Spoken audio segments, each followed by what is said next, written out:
Hello जी, नमस्ते। कैसे हैं आप सब? आशा करूँगी आप सब एकदम मस्त होंगे, स्वस्थ होंगे। कान्हा जी की कृपा आप सभी पे बनी रहे।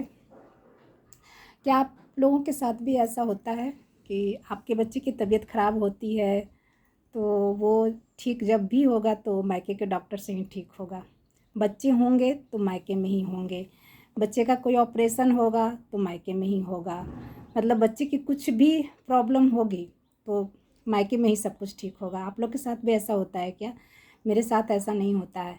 मेरे बच्चे हुए तो कुछ दिनों तक हेल्प मुझे लोगों की मिली और कुछ दिनों के बाद मैं खुद से सारा कुछ अपना करने लगी थी। मायके में भी रही तो खुद से अपने बच्चे का अपना करती थी, ससुराल में भी रही तो अपने बच्चे का मैं खुद से सब कुछ करती थी।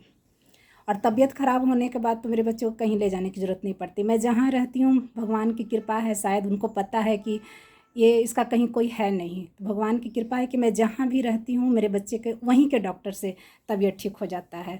और ऊपर वाले की कृपा से अभी तक भगवान से प्रे करती हूँ कि इन लोगों को कोई ऑपरेशन वगैरह करवाने की कभी ज़रूरत नहीं पड़ी और किसी की नज़र ना लगे, क्योंकि थू इन लोगों के पास कोई नहीं है हम दोनों के अलावा। मम्मी पापा के अलावा इन लोगों के पास कोई नहीं है। तो शायद भगवान जी को ये सब पता है, क्योंकि इंसान को बताना पड़ता है, भगवान को तो सब कुछ पता रहता ही है।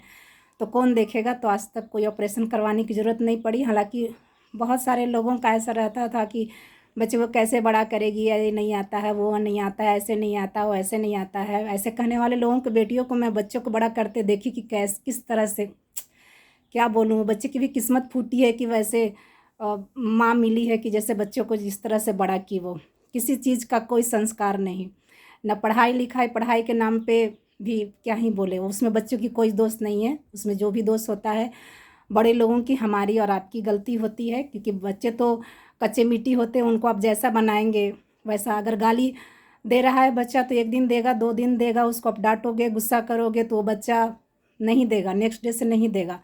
तो हम पे डिपेंड करता है कि हम अपने बच्चे को कैसा बनाते हैं, कैसा संस्कार देते हैं। जैसे माँ बाप संस्कार देंगे बच्चे वैसे ही होंगे। तो इनको भगवान की कृपा से अभी तक तो कोई ज़रूरत नहीं पड़ी है ऑपरेशन वगैरह की। अभी तक ठीक ठाक चल रहा है इनका, क्योंकि कहते हैं ना कि जिनका कोई नहीं होता उनका ऊपर वाला होता है। तो हमारे बच्चों के साथ हमेशा मेरे हस्बैंड वाइफ के अलावा और किसी का कोई हाथ नहीं रहा है। किसी ने 1 मिनट के लिए प्रे भी नहीं किया होगा कि मेरे दोनों बच्चों के लिए कि इन लोग के साथ कुछ अच्छा हो। जब भी मुंह खोला लोगों ने तो मेरे बच्चों के लिए बुरा ही बोला, ऐसा है, वैसा है, वैसा है। और हकीकत क्या है उन सबका दिल जानता होगा कि मेरा बच्चा कैसा है। और ये मैं प्राउड के साथ कहती हूँ, ऊपर वाले पे मतलब इतना भरोसा है कि मैंने किसी के साथ गलत नहीं सोचा, नहीं किसी के लिए गलत बोला। तो अभी तक ईश्वर की कृपा से बहुत कुछ भगवान दिए हैं और आगे भी बहुत कुछ देंगे, भरोसा है। क्योंकि का किसी का बुरा जो चाहता है ना, उसका कभी कितना भी कोशिश आप कर लो आपका अच्छा नहीं हो सकता है। इसलिए सोच अच्छी रखो पहले, तो सब कुछ अच्छा होगा।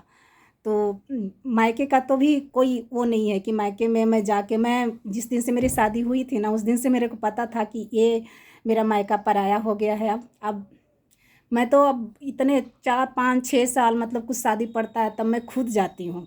ऐसे छुट्टियों में भी मैं नहीं जाती हूँ, क्योंकि मेरे पास टाइम ही नहीं है। मेरे बच्चों का स्कूल है, ट्यूशन है, मैं उसको छुड़वा कर मायके में जा के पड़ी रहूँ किसी न किसी बहाने से। कि तबीयत ख़राब है तो उस बहाने से, मेरा तबीयत ख़राब है तो उस बहाने से, रेस्ट करने के बहाने से। टाइम नहीं है मुझे मेरे बच्चों को 100% देना है, चाहे वो किसी भी चीज़ में हो। स्टडी में भी मेरे बच्चों की भी तबीयत ख़राब होती है फिर भी मेरे बच्चे जाते हैं, क्योंकि उनको पता है कि इनके अलावा उनके पास कोई ऑप्शन नहीं है। और मैं भी, मेरी भी तबीयत ख़राब होती है फिर भी मैं अपने बच्चों को लंच बॉक्स तैयार करके देती हूँ। किसी पे मैं डिपेंडेंट नहीं हूँ। एक तो कि ये भी है मेरे दिल में कि कोई साथ देने वाला भी नहीं है। मेरे हस्बैंड का ऑपरेशन हुआ, मेरा ऑपरेशन हुआ, सारा कुछ मैं खुद अकेले, यहीं जहाँ भी रहती हूँ, जहाँ मेरे हस्बैंड की पोस्टिंग होती है वहीं रह के मैं खुद अकेले मैं सारा कुछ हैंडल करती हूँ। हस्बैंड का साथ होता है हर चीज़ों में, लेकिन इसके अलावा किसी भी कोई फैमिली मेम्बर का साथ नहीं होता है और नहीं चाहिए भी नहीं। मेरे मम्मी पापा को भी शायद पता है, मेरी माँ ने मुझे इस तरह से तैयार किया है। स्टार्टिंग से मैं मायके में भी रहती थी तो बहुत काम करती थी, और मुझे इस बात का प्राउड होता है कि मेरी माँ ने मुझे बहुत कुछ सिखा कर चलाया कि आज इस सिचुएशन में, जबकि मेरा कोई साथ देने वाला नहीं है, सारा कुछ मैं डे 1 से अपने बच्चे का भी कुछ सब कुछ मैं केयर की और अच्छे से की।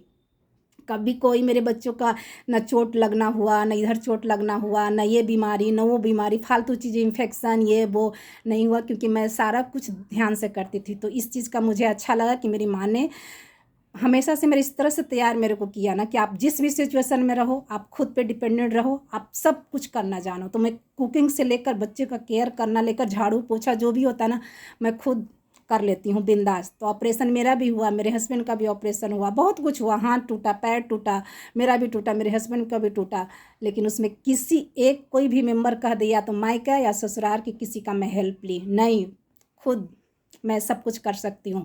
मायके जाके रोज़ रोज़ जाने वाली चीज़ नहीं है कि कुछ भी प्रॉब्लम हुई तो चलो उठ के चल दिए कि वहाँ तो जाएंगे तो खाए पिएंगे आराम करेंगे, मायके वाले हैं ही, बच्चों को देख लेंगे, फ्री का इलाज हो जाएगा, पैसा भी नहीं लगेगा। नहीं जी, वो किसी और का हक है, वो मेरे भाई भाभी का हक है। मैं खाऊंगी तो मुझे हक लगेगा, भले मेरे भाई भाभी बोले ना बोले, लेकिन उनका दिल रोएगा तो वो ऊपर वाला सबसे बड़ा है कि दिल रोता है। किसी का दिल अगर अंदर से रो गया, मुंह से नहीं बोला ना, तो आपको लगना ही लगना, वो बच्चों आपके बच्चों को ना हक लगेगा ना आपको हक लगेगा।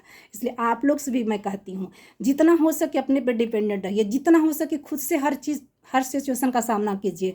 और जब लास्ट में नहीं मतलब एकदम अंतिम आपको लगे कि अब मुझे किसी की हेल्प चाहिए, तो किसी से रिक्वेस्ट कीजिए, तभी किसी को बुलाइए। नहीं तो मायका ससुराल रोज़ रोज़ हर दिन दौड़ के, हर हफ्ते में बहाने मार के कि तबीयत ख़राब है, ये वो, बच्चे का तबीयत वहीं ठीक होगा, इस बहाने से इधर दौड़ने से बच्चे की एक तो क्या स्टडी होती है यार। मैं ऐसे लोगों को देखती हूँ तो मुझे लगता है कैसे रोज़ ये लोग चले जाते हैं चले आते हैं, कितना मतलब स्टडी में प्रॉब्लम होता है। मैं कहीं भी साल भर में एक बार अगर कुछ छुट्टी होता है तभी भी मैं हॉलीडे पे ही जाती हूँ, वरना मैं कहीं नहीं जाती हूँ। एक दिन का भी मैं क्लास मिस नहीं कर सकती, चाहे इसके लिए कुछ भी हो जाए, चाहे कोई रिलेशन में भी कोई शादी हो, कुछ भी हो, भाई आप रुट जाओ। आपका तो है कि आप रोज़ आना जाना है, रिलेशन रहे ना रहे, लेकिन मेरे बच्चे की स्टडी पे कोई प्रॉब्लम नहीं होनी चाहिए, वो मैं एक दिन भी नहीं छुड़ा सकती है। तो आप लोग से भी कहूँगी कि अपने पे डिपेंडेंट बनिए, मायके ससुराल वाले पे डिपेंडेंट मत बनिए, वहाँ जाके बोझ मत बनिए क्या खाना है बस सो जाना इसलिए चले जाओ मायके, हर 15 दिन पे मायके चले जाओ किसी न किसी बहाने से। Thank you ji.